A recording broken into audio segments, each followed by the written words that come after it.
Have you ever seen a person explaining himself or introducing himself in a very attractive way, and he is explaining in such a way that no one can put their eyes off from him?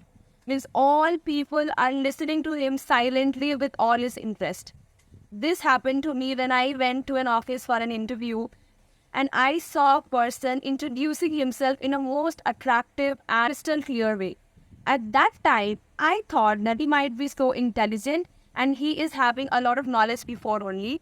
But the fact is, there is no need of having intelligence or something else to introduce yourself more attractively. So hey everyone, I am Suruchi and you people are watching Genzipedia. So the topic that I'm going to cover is how you can introduce yourself in English in front of anyone. So you have to ask a question to yourself first, and that is, you are introducing yourself in front of who? If you want to introduce yourself to your friend, so there is another way or a casual way using which you can introduce yourself in a very attractive manner. But when you started talking about an interview, so in that interview, you have to be formal, and that is the formal introduction that you have to give. So let's first talk about the informal introduction, how you can make an informal introduction that will attract the person's attention and he or she will listen to you what you are saying. Okay, so if you want to introduce yourself informally, you can say, hey, what's up?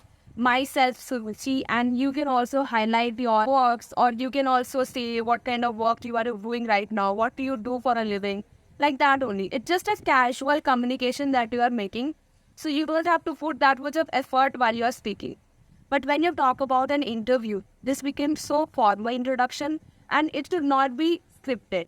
I have seen a lot of people learn the whole script and giving a viva. Please don't do that. You make an attractive introduction by yourself because you are an individual identity, so you know your identity well. Okay, so you can start like this. So you can start your introduction with your name. Okay, what is your good name? Okay, from where you are born and brought up. For example, I was born in Kolkata and brought up in Kolkata only. Most of you born in some other place and brought up in other place. So they could highlight these 2 points. Now, after completing these 2 points, you have to explain your work experiences. Now, if you have any kind of work experience for 1 to 2 years, so you can easily say this to an interviewer that this kind of work I have made before in my last company, but now I want more exposure and that is why I have applied to this company. This is the work experience that you can highlight. But if you don't have any work experience or you are a fresher, then you can highlight those things that you have done on your college. Okay, in your college, you might get a lot of projects. You have participated in a lot of extracurricular activities like quiz competitions and any work which is related to that domain. But yes, keep it in your mind. For example, you went for an IT interview and you were highlighting your drawing skills. That is not at all applicable. You only have to highlight those things or skills which is related to that domain. If that particular skill is not related to that domain, please don't tell the student. It will create a very bad impact on the person who is telling. This is the third point. Fourth, you can highlight your education qualification or from which college or university you have completed your course. If you have received a good marks or good grades on your college, you can also highlight that. But if you have not received that much of good mark, then you don't have to highlight that point also.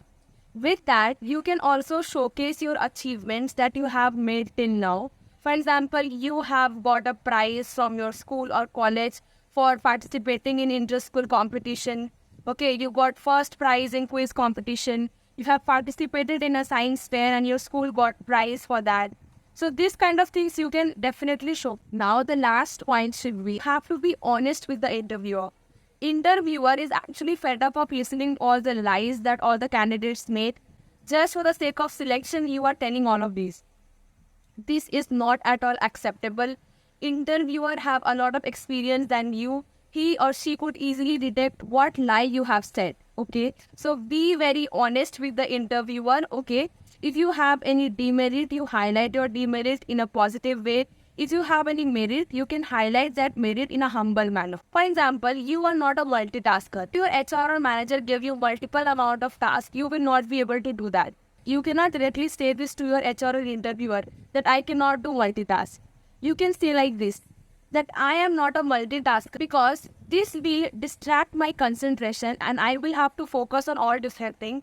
For this reason, I will not be able to make anything better. So if I concentrate on one particular thing, I will be able to give you more better results. Okay, so in this way, you can highlight your bad or demerits also. And if you have any merit, you can highlight that also. That also creates a very good impact on the interview. And that is for today. Thank you for watching. If you really enjoyed this video, please like, share and subscribe. Okay, and it actually gives me the motivation. So thank you so much for watching. Keep loving and keep exploring.